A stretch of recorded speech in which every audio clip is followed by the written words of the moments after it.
Sehingga Nabi kita alaihi salatu wasalam ya menyatakan dalam hadis yang mulia, innal anbiya, sesungguhnya para nabi itu, kata Nabi kita alaihi salatu wasalam, la yarithu dinaron wala dirhaman, tidak mewariskan dinar dan tidak juga mewariskan dirham. Bismillahirrahmanirrahim. Assalamualaikum warahmatullahi wabarakatuh. Saudara-saudariku, sahabat PMYD TV dimanapun antum-antumnya berada, kembali berjumpa dengan kami di sini di channel yang mulia ini, channel dakwah ini. Bersama saya kembali dengan Ustadz Abdul Aziz Layyah. Di kesempatan yang mulia ini, insya Allah kami akan berbagi pengetahuan dengan saudara-saudari kami semuanya, yaitu pentingnya menuntut ilmu. Pentingnya menuntut ilmu. Sahabat PMYD TV yang Allah Tabaraka wa Ta'ala muliakan semuanya, kita sebagai orang yang beragama Islam tentunya harus punya pengetahuan bahwa menuntut ilmu dalam agama Islam itu adalah yang pertama, hukumnya wajib. Menuntut ilmu dalam agama Islam itu adalah wajib kaum muslimin Allah Tabaraka wa Ta'ala. Kemudian dalam menuntut ilmu itu tentunya ada manfaatnya. Dan menuntut ilmu itu kemudian ada urgensinya, pentingnya menuntut ilmu. Nah, sahabat channel Yayasan PMYD Nias, sahabat channel TV PMYD yang Allah Tabaraka wa Ta'ala muliakan semuanya. Dalam agama Islam, hukumnya menuntut ilmu adalah wajib. Sekali lagi, dalam agama Islam, hukumnya menuntut ilmu adalah wajib. Maka setiap kita seyogianya Bapak Ibu rahmati Allah Subhanahu wa Ta'ala adalah mengakui dan mengimani serta mengamalkan bahwa menuntut ilmu itu adalah sesuatu yang sangat urgen, sesuatu yang sangat wajib dalam agama Islam. Kenapa dengan demikian? Karena ilmu itu sendiri adalah memberikan pengetahuan kepada seseorang yang ia tidak tahu tadi menjadi tahu. Ya, Allah Tabaraka wa Ta'ala firmankan dalam Al-Quranul Karim, ya, mengatakan bahwa hal yastawil ladzina ya'lamuna wal ladzina la ya'lamun. Hal yastawil ladzina ya'lamuna wal ladzina la ya'lamun. Apakah sama orang yang mengetahui itu dengan orang yang tidak mengetahui? Tentu jawabannya bagi kita sebagai orang yang punya akal sehat bahwa tidak sama orang yang mengetahui dengan orang yang tidak mengetahui. Kedua, bahwa ilmu itu, ya, kaum muslimin Allah Subhanahu wa Ta'ala, lawan daripada kebodohan. Lawan daripada kebodohan. Ya, dalam ilmu itu diambil dari kata bahasa al-ilm. Jadi lawan katanya adalah al-jahl. Itu kebodohan. Maka setiap kita dimanapun kita berada kaum muslimin, selagi kita diberikan kesehatan oleh Allah Subhanahu wa Ta'ala, selagi kita diberikan kesempatan oleh Allah Subhanahu wa Ta'ala, yuk kita jangan sungkan-sungkan untuk menuntut ilmu, khususnya dalam ilmu agama kita. Ya, kaum muslimin yang dirahmati oleh Allah Subhanahu wa Ta'ala, Allah Tabaraka wa Ta'ala berfirman di dalam Al-Quranul Karim yang termaktub itu dalam surah Al-Mujadalah ayat 11, dari ayat 10 sampai 11. Apa kata Allah Subhanahu wa Ta'ala? Ya ayyuhalladzina amanu, wahai orang-orang yang beriman, idza qila lakum tafassahu fil majalis fafsahu yafsahillahu lakum. Apabila dikatakan kepada kamu sekalian, ya, apabila diserukan kepada kamu sekalian, tafassahu fil majalis, luangkanlah waktu kamu sekalian dalam majelis ilmu. Fafsahu, lapangkanlah, luangkanlah, kata Allah Subhanahu wa Ta'ala. Yafsahillahu lakum, maka niscaya Allah Tabaraka wa Ta'ala pun akan meluaskan rahmatnya kepada kamu sekalian. Nah, artinya di sini adalah seorang yang penuntut ilmu kaum muslimin yang dirahmati Allah Tabaraka wa Ta'ala, ya, ketika Allah Subhanahu wa Ta'ala memerintahkan kita dan kita luangkan waktu kita, niscaya Allah Tabaraka wa Ta'ala pun melampangkan urusan-urusan kita, melampangkan rezeki-rezeki kita. Ya. Pada hadis yang mulia, suatu hadis qudsi yang Allah Subhanahu wa taala katakan dalam hadis tersebut, qal majtama qaumun fi baitin min buyutillah. Tidaklah berkumpul suatu kaum dari rumah ke rumah Allah Subhanahu wa taala. Ya, dari tempat ke tempat yang Allah tabaraka wa taala ridhoi, itu maksudnya. Ya. Majtama qaumun fi baitin min buyutillah. Ya. Kemudian ketika mereka berpindah dari rumah satu ke rumah yang lainnya itu, lalu mereka yatluna kitaballahi wa yatadarusuna bainahum. Ya. Lalu mereka membahas kitab Allah. Mereka saling tanya jawab di sana untuk mengetahui tentang makna agama ini, untuk mengetahui tentang hakikat agama ini. Ya. Illa kecuali bagi mereka ini yang mereka senantiasa meluangkan waktunya, nazzalat alaihimus sakinah, diturunkan kepada mereka as-sakinah, itu ketenangan. Yang pertama. Yang kedua, nazzalat alaihimus sakinah wa ghasyatuhum rahmah, lalu mereka diberikan rahmat, diturunkan rahmat Allah Subhanahu wa taala. Apa itu rahmat? Kasih sayang. Ya. Dengan kita memiliki kasih sayang kaum muslimin wa ta'ala Subhanahu wa taala, niscaya kita itu adalah memiliki sikap atau sifat yang saling kita berkasih dengan sesama kita. Kemudian wafatuhumul malaikah, lalu mereka dinaungi oleh para malaikat Allah. Ya, dinaungi oleh malaikat Allah. Sekarang ini saya sedang menjelaskan tentang ilmu kepada kita. Saat ini pada hakikatnya adalah ada malaikat yang menaungi saya di atas ini beserta santri-santri saya yang ada di Yayasan PMJ di sini. Karena saya sekarang sedang bersama dengan santri-santri saya. Ya, saat ini bersama dengan santri-santri saya, dan tentunya karena mereka mendengar dengan penjelasan saya itu sendiri bahwa ilmu tersebut, bahwa malaikat tabaraka wa taala akan menaungi kami di sini. Nah, begitulah. Dimanapun kita berada, kita dalam majelis ilmu, di masjid atau di mana-mana, ketika kita senantiasa menjemut itu tentang firman Allah di sana, insyaallah tabaraka wa taala rahmati kita semuanya, dan malaikat Allah tabaraka wa taala naungi kita semuanya. Itu begitu nikmatnya kaum muslimin.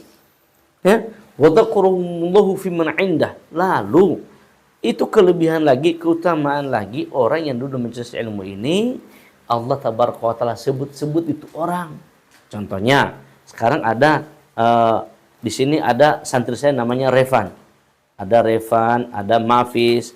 Allah sebut itu, ya. Ada si Muhaimin. Allah sebut itu, ya. Itu namanya Muhaimin. Itu namanya si Revan, itu namanya Mafis. Itu namanya si Adi Marwan, itu yang namanya Irsyad, itu namanya Rashid. Semuanya Allah sebut-sebut kaum muslimin. Allah sebut-sebut semuanya. Allah sebut kepada siapa? Kepada malaikatnya. Ini uhibbu fulan. Sesungguhnya aku mencintai fulan, kata Allah. Itu dalam hadis qudsi yang lain. Jadi ketika sudah disebut-sebut nama si fulan, maka kita pun terkenal di langit Allah Subhanahu wa taala. Nah, begitu penting. Oleh dengan demikian kaum muslimin wa ta'ala Subhanahu wa taala. Ya. Kemudian Rasulullah SAW lagi mengatakan kepada kita, man salaka tariqan yaltamisu fihi ilman, ya, sahhalallahu bihi tariqan ilal jannah. Barang siapa yang menempuh suatu jalan, kata Rasulullah, untuk menuntut ilmu, ya, maka niscaya Allah Subhanahu wa taala memudahkan jalannya menuju surga. Maksudnya bagaimana? Orang yang meluangkan waktunya, orang yang mengizinkan waktunya untuk duduk dan menuntut ilmu, nambah pengetahuannya, maka Allah tabaraka wa taala sudah mereka dicatat tadi, sudah mereka disebut-sebut tadi, Allah tabaraka wa taala mudahkan jalan mereka menuju surga. Apa itu maksudnya? Dimudahkan jalan mereka menuju surga. Allah tabaraka wa taala berikan cahaya dalam hati-hati mereka sehingga mereka bisa dapat menjalankan, mengamalkan setiap amal-amal dalam kehidupan ini penuh dengan keridhaan Allah Subhanahu wa taala. Dan yang kedua, ketika mereka senantiasa meminta kepada Allah, Allah tabaraka wa taala kabulkan. Dan kemudian yang ketiga, mereka ini adalah orang-orang yang diberikan petunjuk oleh Subhanahu wa taala sehingga bisa beramal saleh satu. Nah, Kaum muslimin dirahmati Allah Subhanahu wa taala. Begitu pentingnya duduk dalam majelis ilmu. Salah satunya bagaimana kaum muslimin dirahmati Allah Subhanahu wa taala, begitu pentingnya menuntut ilmu tersebut. Satu, ya. Tadi sudah saya katakan sesudah firman Allah Subhanahu wa taala, ya, hal yastawil ladzina ya'lamuna wal ladzina la ya'lamun, ya. Apakah sama orang yang mengetahui dengan tidak mengetahui? Artinya di sini adalah dengan ilmu itu sendiri adalah mampu memberikan satu kontribusi terbaik bagi seseorang untuk dapat mengikis kebodohannya. Mengikis kebodohannya. Yang kedua, dengan ilmu, ya, kaum muslimin Allah Subhanahu wa taala, kita dapat menjalankan itu, syariat agama ini. Kita dapat menjalankan syariat agama ini. Dapat menjalankan ibadah kepada Allah Subhanahu wa taala sesuai dengan sunnah baginda Rasulullah sallallahu alaihi wasallam. Ya, kenapa dengan demikian?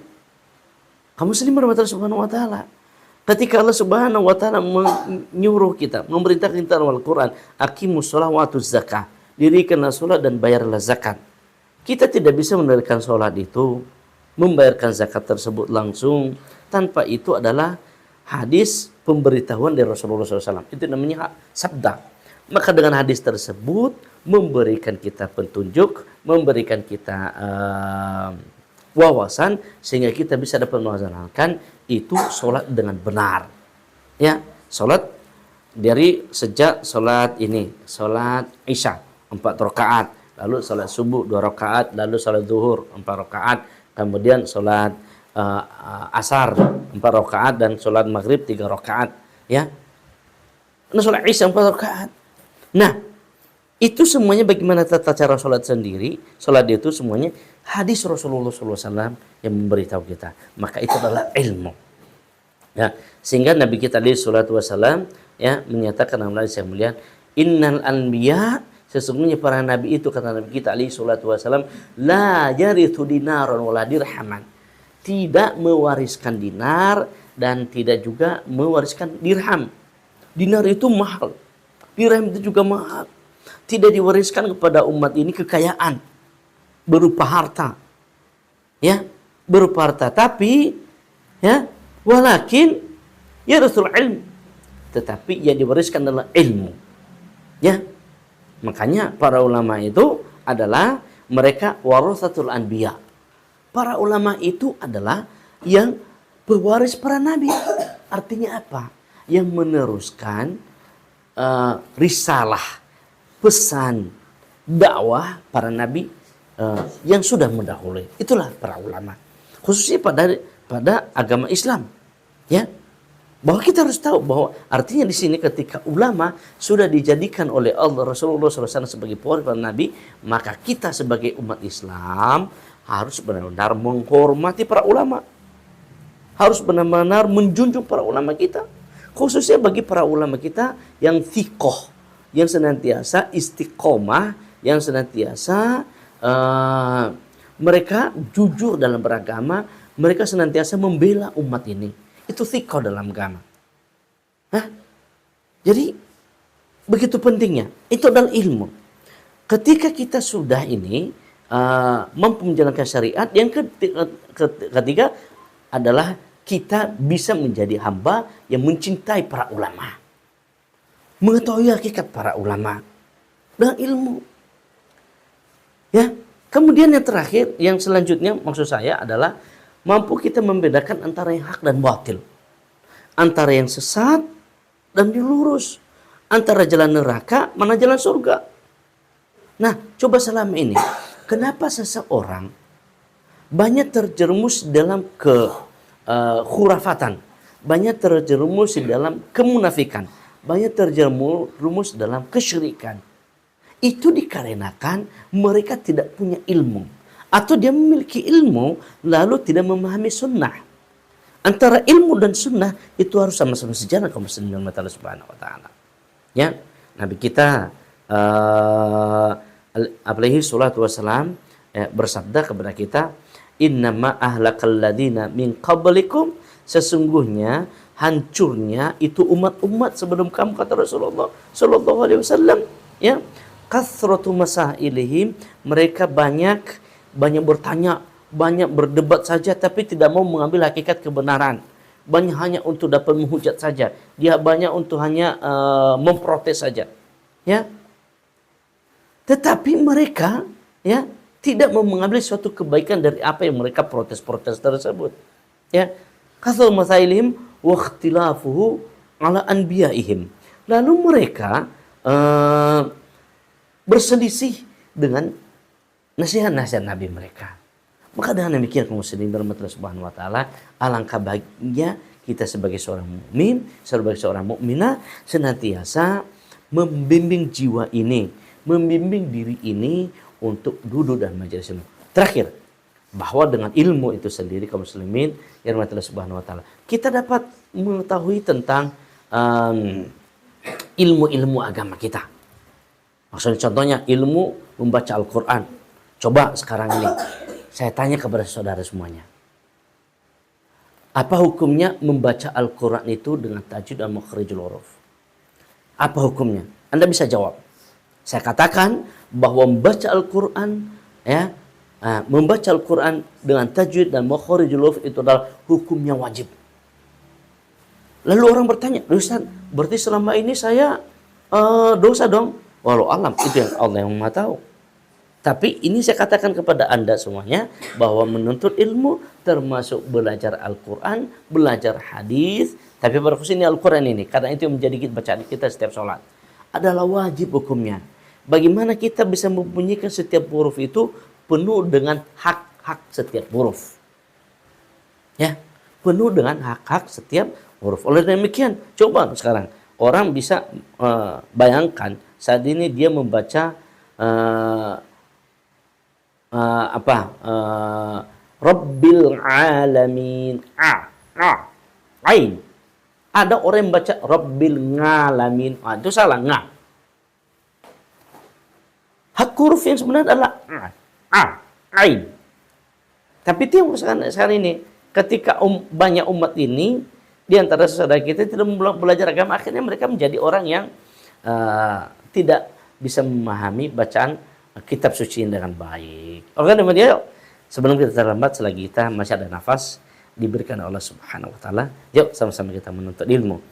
Kami di Yayasan Pemuda Nias, alhamdulillah ya, telah mendidik para generasi-generasi Quran untuk nanti terus menjadi kaderisasi dai yang dapat bisa meneruskan nanti lisan-lisan dakwah Pemuda ini khususnya di Pulau Nias, untuk menyampaikan risalah-risalah dakwah ini kepada kaum muslimin sehingga semakin dapat bermanfaat dan bisa tercerdaskan umat muslim di Pulau Nias, Sumatera Utara. Yuk, sama-sama kita dukung program dakwah Yayasan Pemuda Nias. Ya, kami memiliki bagi saudariku, teman-teman sahabat semuanya yang ikut punya ini himmah, punya semangat yang kuat dalam berdakwah. Yuk sama-sama kita dukung dakwah Yayasan Pemuda Nias, karena kami Pemuda Nias ini adalah khususnya untuk mendakwahkan saudara kaum muslim yang ada di Pulau Nias, karena Nias adalah muslim yang minoritas, ya, salah satu yang ada di Nusantara Indonesia ini. Maka tugas kita bersama menyelamatkan saudara kita yang ada di Pulau Nias, yaitu selamatkan akidah mereka, selamatkan pendidikan mereka seperti yang kami lakukan ini. Antumna bisa mendukung kami dengan doa, antumna bisa mendukung kami dengan materi. Silakan. Kami memiliki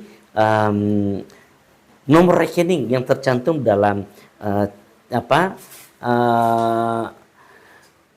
deskripsi YouTube kami ini. Silakan Bapak Ibu semuanya lihat dan bisa kami punya nomor dalamnya, nomor HP saya sebagai ketua Yayasan Pemuda Nias maupun nomor HP admin, ya. Silakan Bapak Ibu bisa konfirmasi ke kami. Insyaallah dakwah yang kita lakukan adalah jalan dakwah ilallah untuk lizatil Islam fi Pulau Nias, untuk memuliakan Islam semakin gemercik, semakin menggaung di Pulau Nias, Sumatera Utara. Demikian, ya, saya akhiri dengan alhamdulillahirabbil alamin, subhanakallahumma wa bihamdik, asyhadu an la ilaha illa anta, astaghfiruka wa atubu ilaik. Assalamualaikum warahmatullahi wabarakatuh.